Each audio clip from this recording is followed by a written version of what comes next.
Honkai Star Rail is pretty notorious for having a power creep problem, and it's an effect that's a direct result of how the game structures its content and monetization. The game itself is free with consistent updates at the cost of characters that are expensive in both time and money. The easiest way for the devs to make new characters enticing to pull, even for players who are happy with the characters they have, is to make them stronger. And then when the content gets harder to match up to the updated power level, older units are left struggling as a side effect. Power creep is something that every gacha game has to try and strike a balance with, but in Star Rail specifically, it feels worse because players are very limited in mechanical execution compared to real-time action games. A character's weaknesses can't really be made up for with secret tech and fast reactions, only team building, which isn't free, and equipment farming, which is subject to randomness. But not every character suffers from power creep equally. There are a few select outliers who, despite being released quite a long time ago, are not just good characters, but remain as some of the best within the game's now 74-member roster. Ranmei in particular is very emblematic of how the game's meta has shifted over time as one of the biggest perpetrators of power creep in Star Rail's history, but also one of its most timeless units, who most players have access to.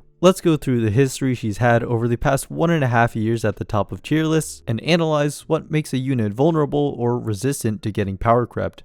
Well, power creep can be ignored completely if you choose to only pull for the characters you think look cool and don't stress over getting better clears. No game does this better than this video's sponsor, Infinity Nikki. Instead of collecting characters, this game has you collecting articles of clothing to customize your character with, and using the dye system for unique colors, there's an infinite amount of possible looks, including designs from other games. With an open world that features platforming and puzzle solving elements, Infinity Nikki contains a wide variety of unique experiences. Version 1.8 content has just recently dropped with a distinct theme of traditional Chinese paintings. As such, there are 2 new 5-star resonance outfits inspired by Chinese mythology, with Forever Bond representing the mischievous and playful nature of a cat spirit, and Clouded Long reflecting the majestic nature of dragons. The latter even lets you summon and ride on one, which is pretty dang cool. Of course, there's also new content to explore, with Danqing Island and its counterpart, the Danqing Realm. Here, there are new gameplay elements to interact with, such as a side-scrolling platformer mode,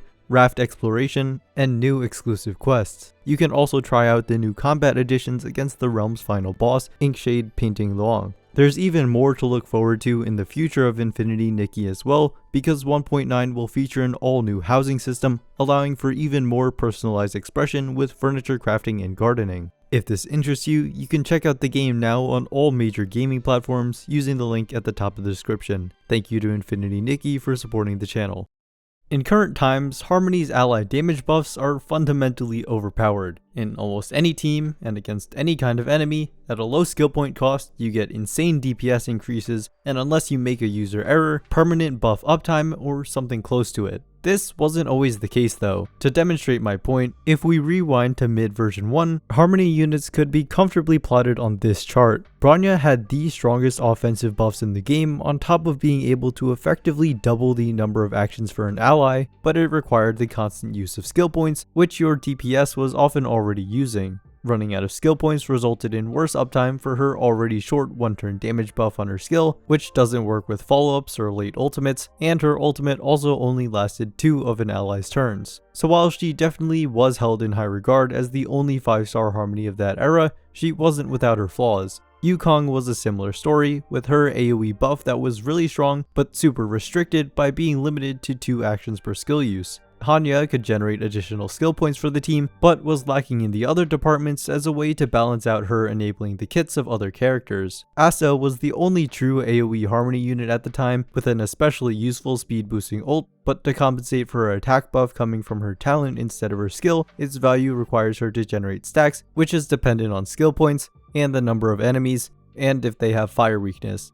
Tingyun was the most balanced of them all, having strong buffs, being quite good in terms of skill points, and having decent buff uptime for back then. This, combined with her unique utility of restoring energy to a single ally, allowed her to age the best out of all the 4-star Harmony options, but the others were still better in their designated niches. Tingyun was splashable into tons of teams for sure, but there definitely were cases where you'd prefer the alternatives. Then came Ranmei in 1.6, who kind of ruined everything by being extremely good at everything. Her talent is an unconditional team-wide speed buff, and her skill and ultimate have timers which tick down on her own turns rather than the team's, making for significantly greater uptime on faster attackers especially. But she was also consistently skill point positive, going into a loop of 2 basic attacks and then a skill, which was already activated at the start of battle thanks to her technique. This was all while still having incredibly potent damage buffs and utility that made her usable on virtually every team. If you owned this character, it felt like there was never any reason to not use her. So that's how Ranmei made probably the single biggest leap in character power in the game's entire history, but that doesn't fully explain why she herself hasn't been power crept in the same way that other units have been. Interestingly enough, if Ranmei was released later than she actually was, she probably would have aged worse. And that's because the characters released throughout version 2 after her were defined by team archetypes. In 2.0, Black Swan solidified the core of DOT, which was previously just Kafka and her sidekicks. Follow-up used to just be Jinyuan carry with Topaz support, but was heavily extended by Aventurine, Robin, and Fei Xiao, with Hunt March 7th, Yunli, and Moza as slottable alternatives. And as the poster child for Penacony, Harmony Trailblazer introduced Super Break to establish the Break archetype, which was filled out by Boothill, Firefly, and Rappa to cover DPSs for all game modes, and Fugue and Lingsha as support options. Ranmei was of course also best in slot in every break team because she gives the whole team 20% break effect, increases the weakness break efficiency of the team by 50% so they can access super break faster, extends breaks with her ults for longer super break windows, and as a break effect scaler, she benefits greatly from the break effect the team provides her. That's on top of her general damage buffs too, of course. Break was one of the premier teams for the entirety of version 2, but it would soon become obvious that how Hoyo developed the team was very present focused, having 4 incredibly synergistic units made for powerful lineups, but it also left very little room for new characters to slot in. So that meant that in version 3, with emerging new archetypes, updates to old ones, and strong individual DPS characters, the version 2 setups were destined to face the power creep we've all gotten familiar with by this point. That's not to say that these teams aren't usable by any means in the current meta, as they're still good, it's just that they aren't able to hold a spot near the very top anymore in every endgame mode like they used to. The DPS characters are the primary victims, but the supports that cater to very specific team setups also tend to suffer the same fate. Case in point, Zhao Cho's value in endgame is intrinsically tied to Acheron's success, given that other teams don't really care for debuff applications and an ultimate only damage increase. I mean, another DPS releasing who wants those same qualities in his support would help him, but it's something that's rather unlikely to happen. Although Ranmei puts in a lot of work on break teams, she's perfectly fine without them. There are few, if any, DPS characters that don't appreciate the speed, damage buffs, and alt-type res pen that she grants, and with having high uptime AoE targeting while generating skill points, she's a good option no matter what your setup is. Like for example, running her with Casterus is really good and currently outperforms her break teams, despite Casterus being quite unique as an HP scaler whose damage primarily comes from her Memo Sprite. Having widely useful abilities means being able to ride the wave of new DPS units who also have the benefit of endgame modifiers that directly boost them, resulting in extended relevancy. You'd think that Ranmei's break focused utility might eventually hold her back because it's so specific, but she actually lucked out there too, because unlike Super Break, which is tied to the archetype, weakness breaking is a universal mechanic that's been there since launch. Every team can take advantage of the extra toughness damage because all enemies lose their standard 10% damage resistance after being weakness broken, on top of being action delayed so they can't attack or stun you, and especially in Apocalyptic Shadow, breaking the boss sooner significantly speeds up clear time. But Ranmei isn't the only character who has these qualities, of course. Huahua was released even earlier in version 1.5, but has always been one of, if not the best option for a healer. She is the consistent healing and cleanse that you'd expect from a limited 5-star abundance unit, but also an absurdly strong ultimate that gives the whole team 20% max energy and 40% attack for 2 turns. She leaves room for other sustained characters to succeed given that she's only skill point neutral, and not every character values attack buffs and energy regen, but new characters have come out recently that really do want those things, and there will almost certainly be more to come in the future who will want Huahua on their team.